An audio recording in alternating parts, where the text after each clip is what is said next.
ಕೆಳಗಡೆ ಕೆಲವೊಂದಿಷ್ಟು ರೂಮ್ಗಳಿದ್ವು. ಮಾಜಿ ಸಿಎಂ ವಿಜಯ್ ರೂಪಾನಿ ನಿವಾಸದ ಬಳಿ ನೀರವ ಮೌನ ಆವರಿಸಿದೆ.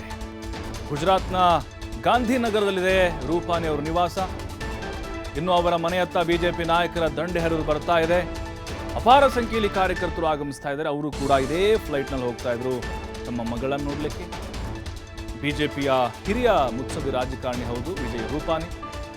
ಈಗ ಸಾಕಷ್ಟು ಸಂಖ್ಯೆಯಲ್ಲಿ ಬಿಜೆಪಿ ಕಾರ್ಯಕರ್ತರು ಅವ್ರ ಮನೆಗೆ ಬರ್ತಾ ಇದ್ದಾರೆ. ಅವರು ಕೂಡ ಗಂಭೀರವಾಗಿ ಗಾಯಗೊಂಡಿದ್ದಾರೆ. ವಿಜಯ್ ರೂಪಾನಿ ಸೀಟ್ ನಂಬರ್ 12ರಲ್ಲಿ ಕುಳಿತು ಅವರು ಪ್ರಯಾಣವನ್ನು ಮಾಡ್ತಾ ಇದ್ರು. ಇದನ್ನು ಅವರ ಸಂಬಂಧಿಕರು ಕೂಡ ಖಚಿತಪಡಿಸಿದ್ದಾರೆ. ಸಾಕಷ್ಟು ಸಂಖ್ಯೆಯ ಅವರ ಅಭಿಮಾನಿಗಳು ಕಾರ್ಯಕರ್ತರು ಅವರ ನಿವಾಸ ನೋಡ್ತಾ ಇದ್ವಿ. ನೋಡಿ ವಿಜಯ್ ರೂಪಾನಿ ಅವರ ನಿವಾಸ ಇದು.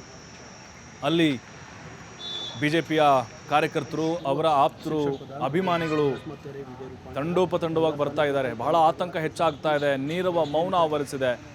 ಕುಟುಂಬಸ್ಥರು ದಿಗ್ಭ್ರಾಂತಕ್ಕೊಳಗಾಗಿದ್ದಾರೆ. ಈಗಾಗಲೇ ಆಸ್ಪತ್ರೆಗೆ ಧಾವಿಸಿದ್ದಾರೆ. ಅವ್ರಿಗೂ ಕೂಡ ಗಂಭೀರವಾದಂತಹ ಗಾಯಗಳಾಗಿದೆ. ಅವರ ನಿವಾಸವನ್ನು ನೋಡ್ತಾ ಇದ್ದೀವಿ ನಾವು. ಕಾರ್ಯಕರ್ತರು ಬರ್ತಾನಾಗಿದ್ದಾರೆ. ಅವರ ಕುಟುಂಬಸ್ಥರು ಕೂಡ ಈಗಾಗಲೇ ಆಸ್ಪತ್ರೆಗೆ ಧಾವಿಸಿದ್ದಾರೆ. ಅವರು ಇದೇ ಫ್ಲೈಟ್ನಲ್ಲಿ ಈಗೇನು ಪತನಕ್ಕೀಡಾಗಿದೆ ಇದೇ ವಿಮಾನದಲ್ಲಿ ಪ್ರಯಾಣವನ್ನು ಮಾಡ್ತಾಯಿದ್ರು, ಲಂಡನ್ಗೆ ತೆರಳುತ್ತಾ ಇದ್ದರು. ಅದಾದ ಮೇಲೆ ವಿಜಯ್ ರೂಪಾನಿಯವರು ಕೂಡ ಇದೇ ವಿಮಾನದಲ್ಲಿದ್ದಾರೆ ಅನ್ನೋದು ಕೂಡ ಅನುಮಾನಗಳಿತ್ತು.